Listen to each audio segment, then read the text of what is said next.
Welcome to another episode of Millennials to Millionaires. I'm your boy, Daniel King. And I'm Twee Estate.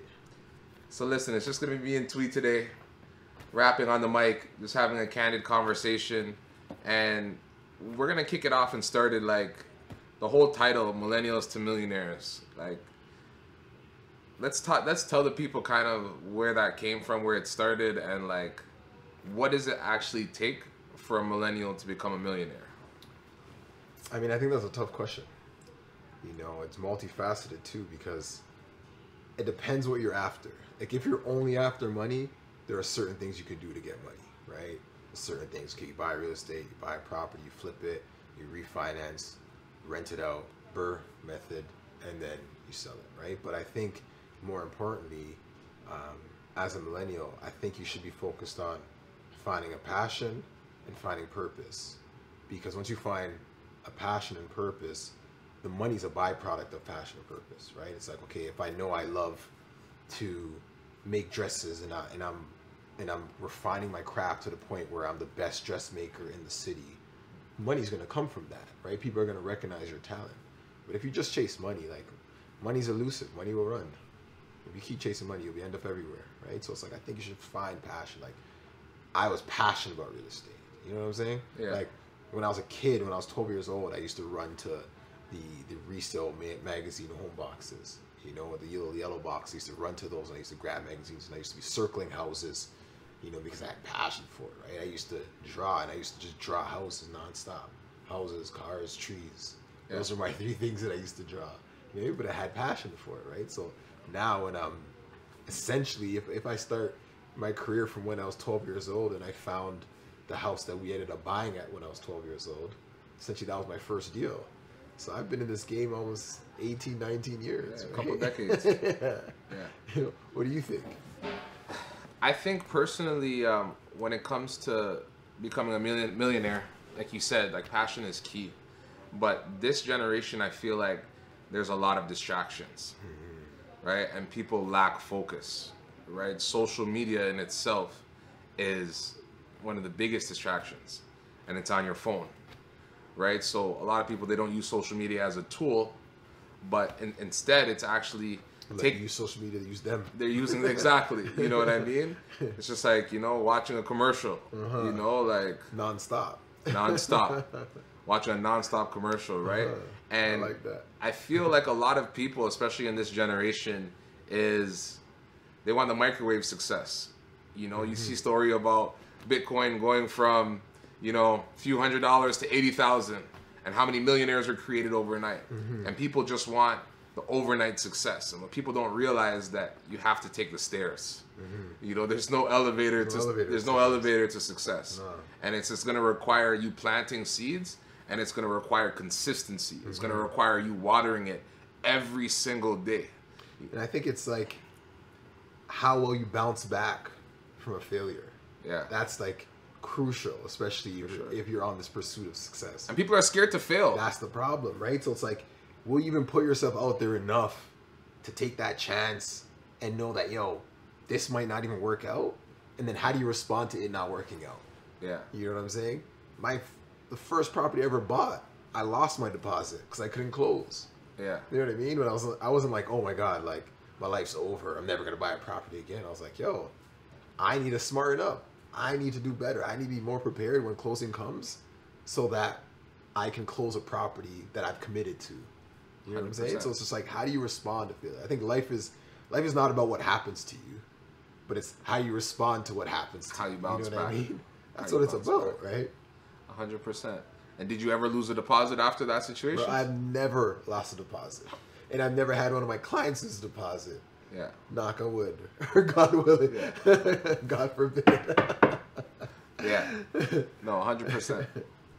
So now, what do you think in terms of, you know, people getting caught up on social media with the hype and the flash? And, you know, at the end of the day, social media is a highlight reel, right? So it's 15-second clips. People are seeing people in new cars every day, on trips, on vacations, popping bottles in the club. You know, how do you think people can see that and not let their mind, you know, drift away and saying, oh man, I gotta book another vacation, or I need to go out to the club, or I need a new car. And instead of thinking those things, like, okay, you know what? That's cool, but those times will come, you know? And right now, I got to kind of keep my head down and maybe disappear for 6 months to a year. You know what's funny? You know how people always say life is short? I think life is long. You know what I mean? Yeah. Like, if you think about, like, people who were popping in high school, like, where are they now? You know what I'm saying? Like, life is long. Like, when it's cool to be popping at 16, 17 years old. Yeah. But now we're 30. We're 31 years old. Yeah, what does 50 Are you say? still popping? What does 50 say? Back then, you was the man, homie. What happened to you? What happened to you, bro? You know what I'm saying? So life is actually indeed long.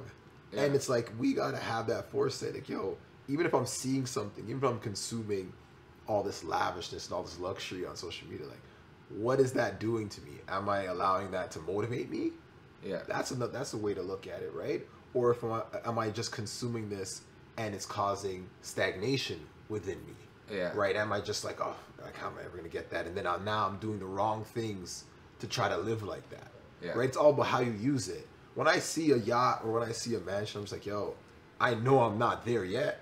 Yeah. But I'll close my gram, like, yo, I got to get back to work. Yeah. That's how I look at it. You know what I mean? I got to go back to work. For sure. But I think most people look at it like, oh man, I'm never going to get that. And oh, these people have it so easy, or this or that. And they don't actually look and apply these principles on what they can do and apply to their life so that maybe in 12, 18 months, 24 months, they can get there. Like, I didn't take my first vacation till 2019. Yeah, that's crazy. 2019, I was 4 years ago. You see, I was taking vacations from like 20. Yeah, like you were doing it backwards. You were doing it big, bro. But like literally, when I was growing up, like my first seminar I went to was a Rich Dad Poor Dad seminar by Robert Kiyosaki. I've been to seminars with Damon John from Shark Tank. What was the biggest takeaway from that Rich Dad Poor Dad seminar? You always talk about the quadrant thing. Yeah, so the quadrant is key. So the cash flow quadrant, where you're an employee, you're self-employed, you're an investor, or you're a business owner. Just realizing what quadrant I was in at that point and what quadrant I wanted to get to and how I'm going to get from here to here, and understanding there's only a small amount of people in the world that are on the right side of the quadrant, right? And the majority of people are on the left side, right? So it's just like, cool, I was an employee for a while, and then I started my own business. I was selling cars. I sold cars for 10 years. And yes, it was more financially rewarding. And sure, I made more money than having a job, but I was still self-employed. If I didn't clock in, if I didn't go to the auction, if I didn't buy cars, if I didn't go to the dealerships and the body shops, and, you know, if I wasn't turning things over, if I wasn't trading my time, I wasn't getting paid. So when I started off, I started off as an employee, as most people do, working a job. And then from there, it's like, okay, you know what? I moved to the self-employment box. And I was just like, okay, it was cool. Yeah, maybe I made 6 figures, but I still didn't have any time. Right? I couldn't take a vacation because a vacation, the opportunity cost on a vacation. You were trading your time for money. That's it. You know, and if I took a trip and I took a vacation, it wasn't the $1,000 or $2,000 for the all-inclusive that I was worried about. It was about how many deals I was going to miss. The opportunity cost. While I was gone. Right? So that's what made me say, okay, you know what? I need to get my first property. I need to get into the I box, right? As an investor. So now it's like, okay, you know what? Instead of working for money, I'm going to have my money work for me, right? And then I did my first flip, and it went well. It made a little bit of money, and I was like, okay, wow. You know, the time that it took me to take this flip, it was like, even if I only made 20 grand, I would have had to sell 7, 8, 9 cars 20 grand. to make that same 20 G's. You know what I mean? So when I did my first flip, it was more so a light bulb that kind of went off in my mind. But now the end goal for me is to get to that B box, that business owner. Because now at that point, now you build a system, right? Where it's not, you can still put your money down, but as you put your money down, you build a business now. It's totally different because now you have an ecosystem, you have a team, and that goes on to the next thing. Like, how important is it to have a quality team? Because at the end of the day, you're only as good, in my opinion, Yeah. as your people around you. Facts, Right? facts, So like, facts. what do you think, you know, in terms of like having the right people on your team and even just the right people in your circle? And it could be, you know, the person you're in a relationship with. It could be a girl you're talking to. It could be like, what's the importance of the people that you talk to on a day-to-day basis and people that are helping you get to that next level? The way I look at it is your mindset is everything, okay? And who you surround yourself with is either conducive to your mindset or detriment to your mindset, right? So you got to treat your mindset like a plant. So are people watering? Are people watering your mindset? Are people watering the way you think? Or are people literally just taking? And I noticed myself, because I've been fortunate or unfortunate to live many different lives, right? And I've seen the evolution of certain things and certain lifestyles, right? So when growing up in my early 20s, like my mind was so focused on quick money. Like, how can I make quick money? You know, because that's all that I was surrounded by. Yeah. And then when I finished university and I started, you know, mingling with different people because I had my real estate license and I started rubbing shoulders with different people, I started to understand, like, wait a second, like, it's the long game that we're playing here. Mm-hmm. It's a marathon. It's a marathon. It's not a sprint. It's a sprint. You know, but then, like, culturally, around the people that, you know, growing up that I would surround myself with, we only thought, like, yo, we got to get this now. We got to get to the bag. Like, that's how we thought. We never thought about, let's plant seeds. Okay, let's put this money down here, let it sit, let it wait, and see what comes out of it. We never thought like that. You know what I'm saying? So when I surround myself with different people and I got insight to how they think and how investing, how real estate is a real tool. Like it's funny because to people it probably feels like, yo, we keep preaching the same message, but the message is so important. Yeah. You know what I'm saying? Because it's literally the secret to, like, breaking generational curses. Yeah, but it's not even a secret. We tell everybody about it. It's not even a secret. Yeah. It's the solution. Yeah. You know what I'm saying? Yeah. It's the solution to get out the streets. Yeah. It's the solution to breaking generational curses. Yeah. It's the solution to getting out of poverty. Yeah. Like, it's the solution. You know what I'm saying? 100%. And you just have that patience. And that's the thing, but everyone wants get rich quick, right? And the thing is, it's like, if things can come quick, it can also be taken away very quickly. Bro, all the fast money that I know people made, I made, like, that evaporated. It was gone because you don't respect it. Yeah. Right? You don't expect it. You don't have the mental fortitude to understand, like, okay, I got this money, so let me put it else in other vehicles. Yeah. Where it's safe, where it can grow potentially. Right? We're stuck in a consumer mindset where whatever we make, it's like, okay, how can we spend it? Because we're all looking to keep up with a certain image, right? It's a facade thing. And I got stuck in it too. You know what I'm saying? Like, we get stuck in it. Like, but it's like, how do you bounce back? Like, how do you step out of what's going on? Out of your situation and say, okay, wait a second. Like, I'm doing this all wrong. You know what I mean? Like, this is not what I'm supposed to be doing. You know what I mean? I had that moment. I had that epiphany a few years ago. I'm like, bro, like, I don't need to pretend like I have money. I don't need to pretend because I have money. You know what I'm saying? Like, you don't need to prove it to anybody. anybody. Exactly. I have money. You know what I'm saying? So it's like, and I'll be honest with you, like, even when, let's say, you are successful and you do have money, I feel like you almost attract the wrong people as well. That's a whole other thing, right? You attract people that are opportunistic. You're attracting people that, you know, are only there for what they can take, what they can give. You know, and I remember watching an interview, and I don't remember who it was, and he's like, yo, you want to find out who your real friends are? You're broke. Pretend to be broke. Yeah. Pretend to have absolutely no money. Nothing, yeah. Every time they ask you to go out, you're not able to, you don't have the funds, and you'll see people's true colors. But I think it was Fat Joe. Yeah, I think it was Fat Fat Joe. Joe. Lost like 40 friends or something like that, you know? But that was a great litmus test, right? Because those people shouldn't have been in his corner to begin with. Facts. You know what I mean? If somebody's only here for the up times and the good times, if they're not riding with you on the bus, they don't deserve to be beside you in the Rari when you pull out the 296. You know, they don't deserve it. You know what I mean? They literally, you know, the people that are riding with you should be the people that, you know, are going with you 100%. So I think for, you know, going back to the initial question, how do millennials become millionaires?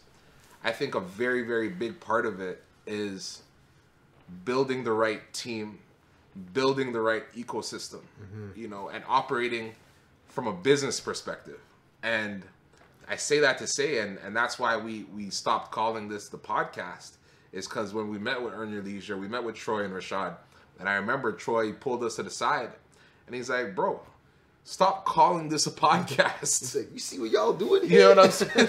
He's like, yo, these cameras are these cameras are in 4K. Stop calling this a podcast, right? And that in itself, like, was a light bulb that kind of went off in my head, because we were thinking way too small, you know. And that was one of the tips that, you know, the billionaires would say. Diddy told them, you want to be a billionaire, think bigger, right? So instead of just looking at this as a podcast where, you know, we're just on YouTube, we're on Spotify.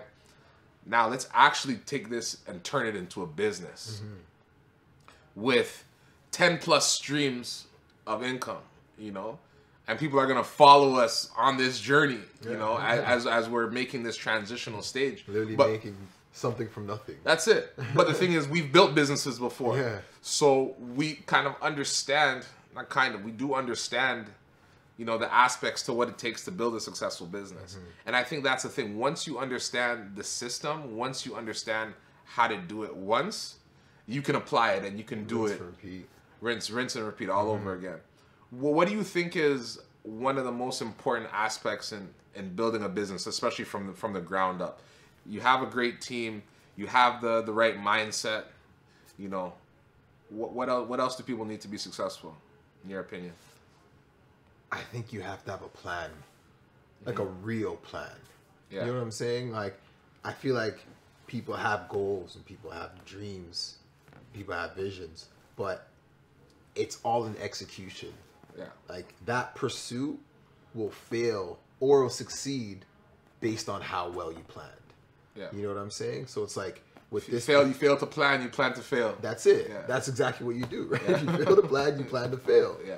And that's so important, because we get into things. A lot of people start businesses. Girls start lash companies, hair extensions, all these things. Like, people start businesses, but there's no real plan. There's no real marketing plan. There's no go-to-market strategy. There's no like marketing's such a big aspect, right? So it's like, if you don't even have that figured out, like, you shouldn't even start, right? Because then once you start putting money into something and you don't see the results, what do people do? Give up. They stop. Throw like, oh, I tried to be an entrepreneur and it didn't work. It's too hard. Start cursing the whole career. It's too hard. Exactly. But once again, if it was easy, everyone would do it. Facts. If it was easy, everyone would do it. So it's like, stop looking for the easy way, but actually look for, okay, you know what? Just accepting right off the rip, this is going to be hard. Very hard. This is going to be very hard. It's going to be very, very challenging. But if we plan and we execute, it'll be worth it in the end. Beneficial for everybody. It'll be worth it in the end. Yeah. For my children, for my family, for my friends, for everyone in my circle. If we actually can execute this, then we can. And if we can't, we have nobody to blame but ourselves. And I think that's so key what you say, because a lot of people, like, for example, you know, like a girl, for example, that wants to start a lash business or a nail business or something of that sort. It's a huge industry. But just to buy a chair and some equipment and put up a post on your social media, that's not enough. You know, you're still in that self-employed box. If you want to shift over to the business owner box, you have to look at it overall and have a holistic plan, a full comprehensive plan in terms of, okay, what is your marketing plan? Who's your target market? How are you reaching out to your people? How are you getting leads? How are you converting leads? How are you reaching out to warm market? How are you reaching out to cold market? What type of promotions? What type of contests? What type of things are you going to be doing to bring value? You know, and really just kind of take things to the next level. I think having an idea is cool, but they say the graveyard is the richest place in the world because people die with their ideas. Yep. Yep. You know, I thought about Uber before Uber was. I never did anything about it. Yo, we would be having this conversation on a beach somewhere right now. It's so funny you say that because, well, first back to the starting a business thing. So I think one of the most important things is figuring out what is your differentiator, what is your competitive advantage. Yeah. If you're gonna start a business that possibly may be a crowded space, how do you differentiate yourself amongst the competition? You're starting a lash business, like, how do I give my clients a different experience? How do I give them different techniques? How do I research different techniques? Yeah. Right? Especially if you're a business owner, you got to immerse yourself in that business. Okay, if I'm doing XYZ, like, what are the latest techniques in Europe? What are the latest techniques in wherever? But you have to hone in on that skill and actually perfect it. And learn new things, right? If you're constantly learning, then you can actually apply those things, and then you can give people new experiences. But if you're just going off of your previous knowledge that you've obtained, it's not enough. 100%. Because everybody has that knowledge, right? How do you differentiate yourself? 100%. You know what I'm saying? And you said something about like the graveyard being the richest place in the world. It's crazy because when I think about all the potential money that I've lost, I've probably lost billions. Yeah, billions. Yeah. In just not executing. Yeah. You know what I'm saying? Like, the power of execution is crazy, bro. You know what I'm saying? Because by not executing, like, you're guaranteed one thing. It'll never pop. It'll never come to fruition. You know what I'm saying, bro? I had crazy ideas. You know what I'm saying? It just never took the chance. Yeah. And I think now I've gotten to the point where I'm literally a believer, and I'm a doer of what things that I'm saying, right? Like, I'm literally taking a stab at everything that I ever wanted to do. 100%. You know what I'm saying? Because it's like, if not me, who? Yeah. And if not now, when? You know what I'm saying? And you miss 100% of the shots you don't take. 100%. And I think with every failure, God forbid these ventures that I'm working on fail, but with every failure, there's a lesson. There's a huge lesson. Either you win or you learn. That's it.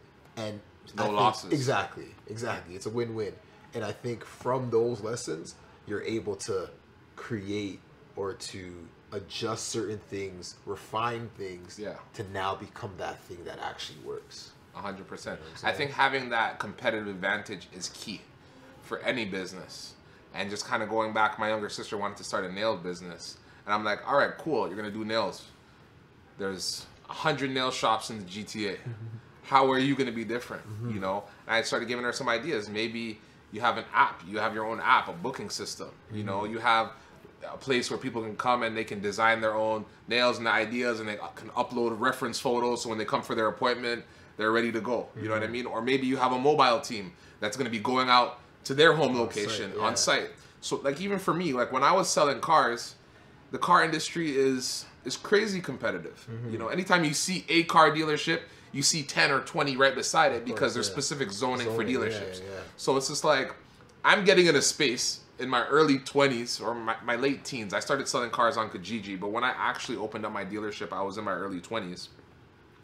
How am I going to be successful, and how am I going to compete with these multi-million dollar and billion-dollar corporations when I'm a young kid from Brampton with 20 grand that I'm starting off with? How am I going to get to the next level, right? I don't have an extensive line of credit to have 100 cars in my inventory. So for me, it's like, okay, you know what? I have limited capital. I don't have, obviously, the biggest marketing budget. I don't have the biggest or the best location. What am I going to do? All right, let me start with my warm market. And what I did was, instead of buying cars and having them sit on my lot, I would find the customer first. Then, all right, what are you looking for? Boom, you want a Infiniti G35? You want a BMW 5 Series? No problem. Let me now go and find that car for you. I'm going to take a small deposit from you, which is fully refundable if I don't get it for you. But now I'm going to go find that car for you at a wholesale price. I'm going to put my flat fee, my rate on top of it. So that way, if I'm not buying up that car and I don't have to sit on it, I'm not tying up my money, I'm not tying up inventory. And right away, it's like, okay, I find the client, boom. Then I found the vehicle itself, and then it's like, all right, now what else can I do to make myself different? let me make myself a one-stop shop. What do you want to do to customize this car? Instead of you now getting this car and you have to go get tinted and get rims and this, and you let me know what you want to do to this car, and I'll get it done. So by the time you pick it up, it's tinted, rims, it's painted, it's exactly how you want it. And on top of that, to just bring things to another level, I'm going to call you in 3 months when I know you need to get an oil change, and I'm going to personally come grab the car myself, or I'm going to send somebody to come pick it up and take it to service. I'm going to go the extra mile. So you created a whole different experience. That was it. For the client. And right? That was a differentiator. And because no dealership is doing that. Nobody was doing that. So I had to figure out, okay, how am I going to set myself apart from the rest? And for me, it was providing that level of quality of customer service. And that's what led to me getting referrals. And you know what? All right, you know what? My best friend wants a car, or my brother, or my sister, or whoever else. And then it just kind of builds from there. But having that competitive advantage is super key, and it's super important. You were actually 21. You started a business, but I feel like that business was a lot.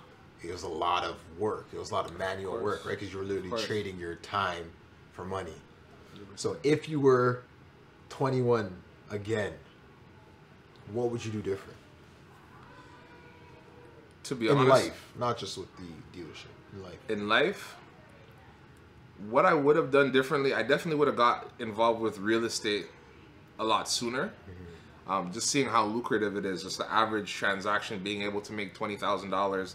Like I said, I would have to move 10 to 15 cars, you know what I mean, to make that the same commission that I would make from one real estate transaction.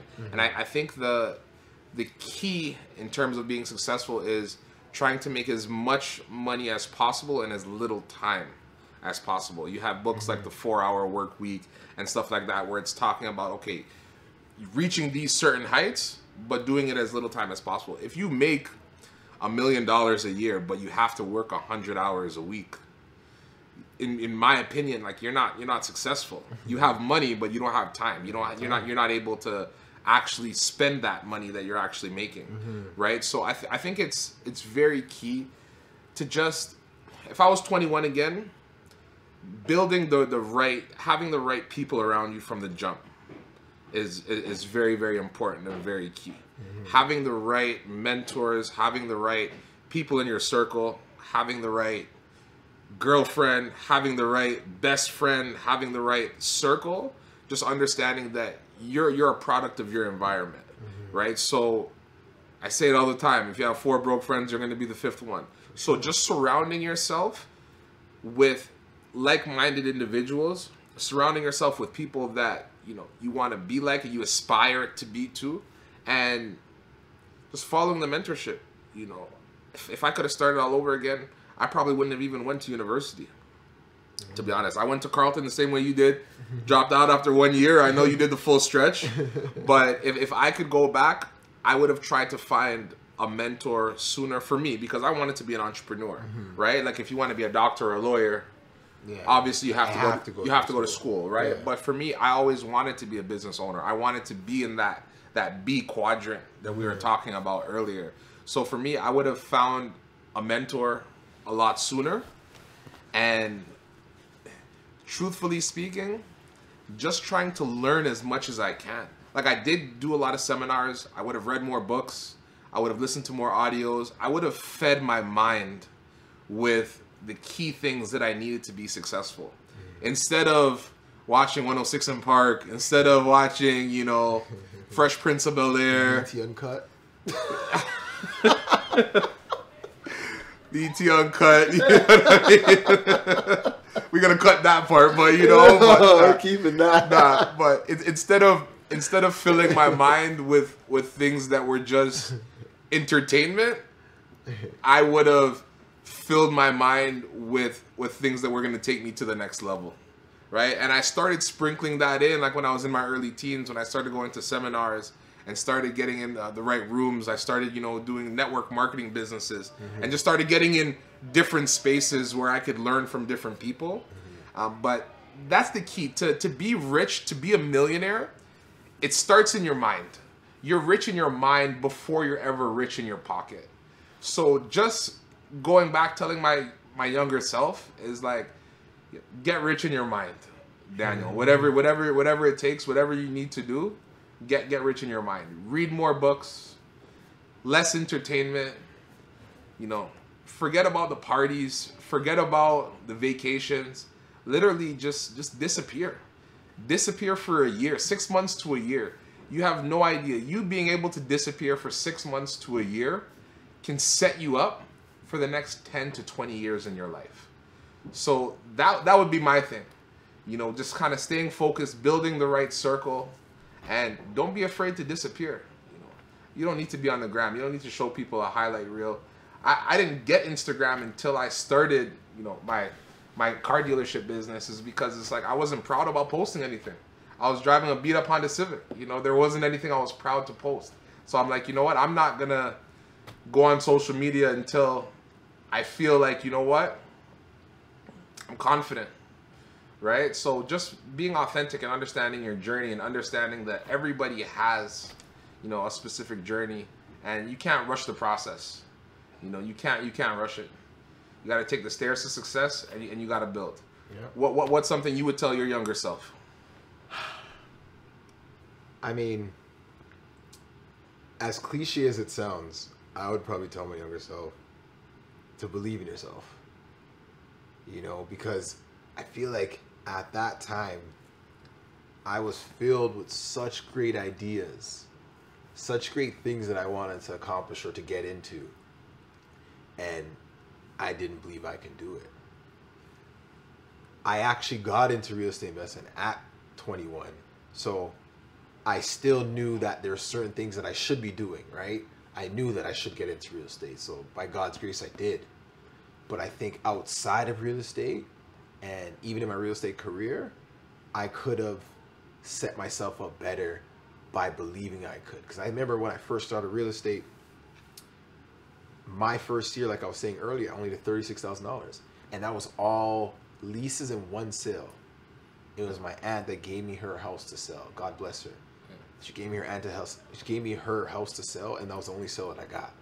You know what I'm saying? After that first year, were you motivated or were you discouraged?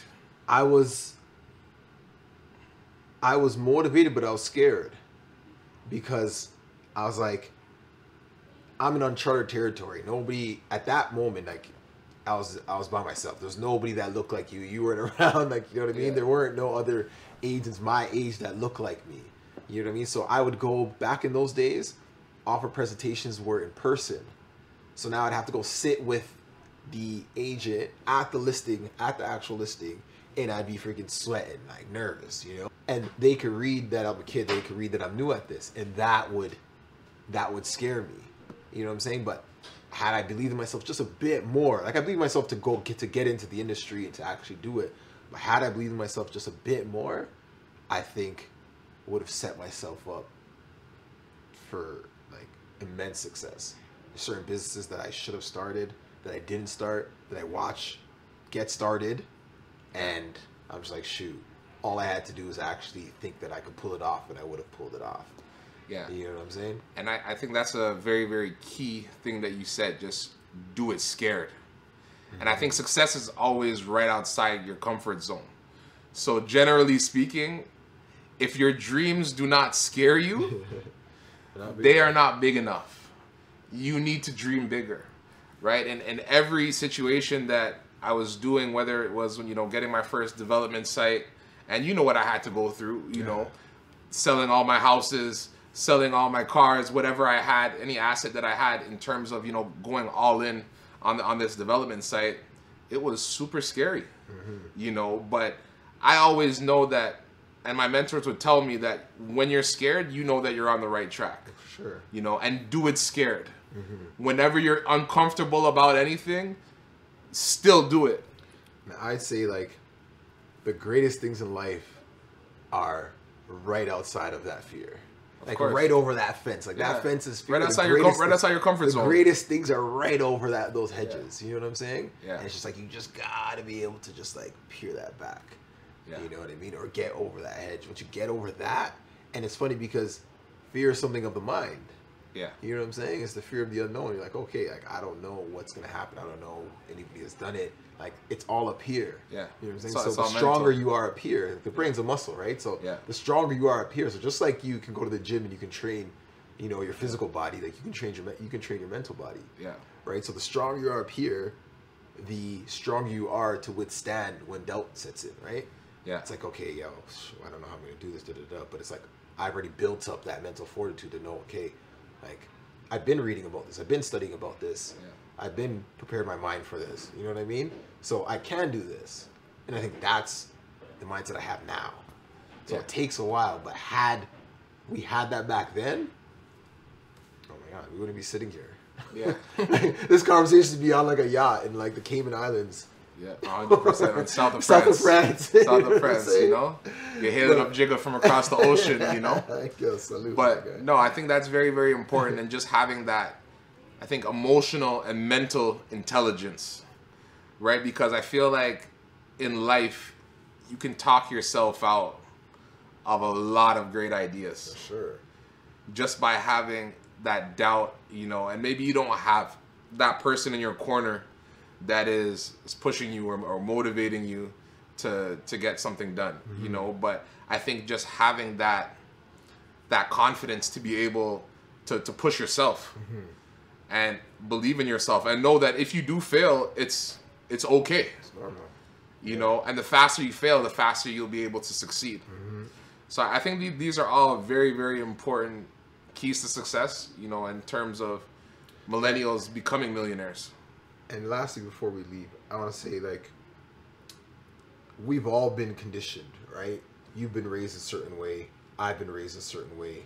And who we are as a result of our conditioning, you know? But what you see out there, the fact that you've seen people that have succeeded, that look like you and I, that should be enough motivation, right? To say, okay, let me try to like unlearn certain things or certain habits, certain conditionings that have been instilled in me, right? It's like taking that step, taking that leap and saying, okay, you know, I know my mom said, or my dad said I couldn't do this, or that this wasn't a good idea, but I've seen the blueprint.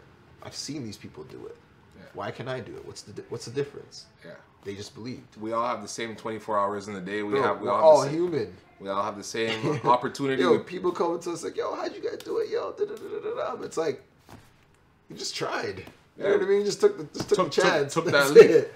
It's like, yo. Did it while scared. Like, just took that step. You know what I mean? That's all it really is. No. And I think once we, like I said, once we like unhinge and unlearn how we've been conditioned, I think that will allow us to take those steps, take those leaps. And it's key. And I was talking to somebody yesterday, and the last job I ever had was before I started my car dealership. Like, I was selling cars on the side, but I was driving a truck for my uncle. I drove for him for 3 years. You did everything. I did everything.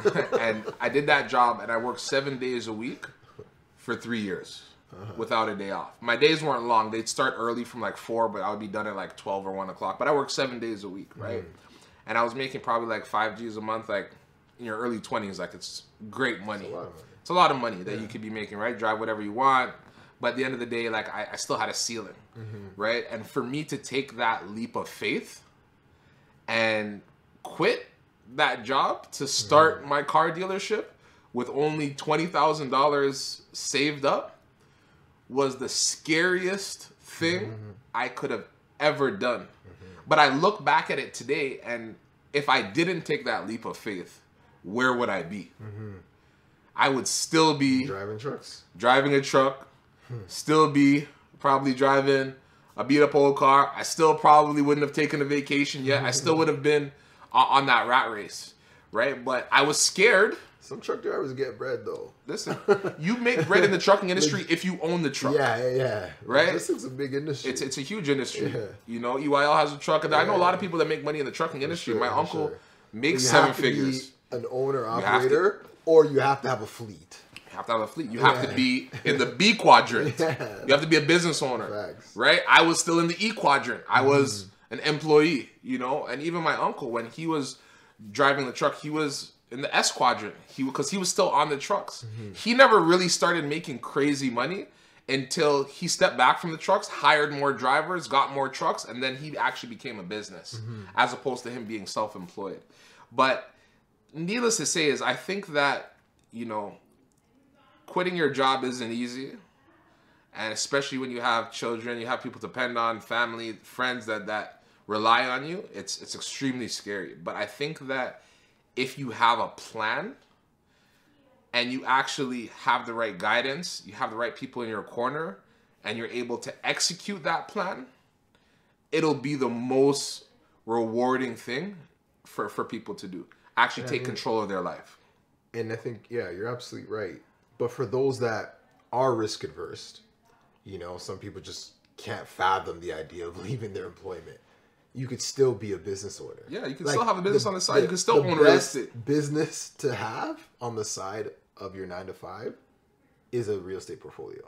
Of course. That's the best business. It's safe. And it's the easiest business to start because you can leverage your current employment to acquire property. For sure. Because when you're self-employed like we are, like it's a nightmare to get a mortgage. You know what I'm saying? So they want to give people mortgages that are employees of a company that has structure and has benefits and has security. They want to do that. Yeah. So if you are in that position, you should have a crazy real estate portfolio.